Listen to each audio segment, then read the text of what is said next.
Welcome to our channel. Today we how to install Fidelity HSA to invest after deductibles, detailed guide step by step clearly. To install Fidelity HSA and start investing after meeting your deductibles, begin by visiting the Fidelity website. Create an account if you do not already have one. Locate the Health Savings Account section on the Fidelity homepage. Click on the Open an Account button to initiate the process. Select the type of HSA account you wish to open. Fill in your personal details, including your name, address, and social security number. Provide your employment information as requested. Review and accept the terms and conditions of the HSA. Set up your funding preferences, including initial contributions and ongoing contributions. Link a bank account to facilitate transfers to your HSA. Verify your identity by providing any additional documents required. Once your account is set up, review the investment options available through Fidelity. Choose the investment options that align with your financial goals. Consider low-cost index funds or ETFs for long-term growth.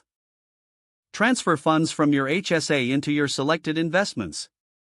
Monitor your investments regularly to ensure they are performing as expected. Reassess your investment strategy periodically, especially as your health needs change. Keep track of your medical expenses and ensure you remain compliant with HSA rules. Utilize the Fidelity app to manage your account on the go.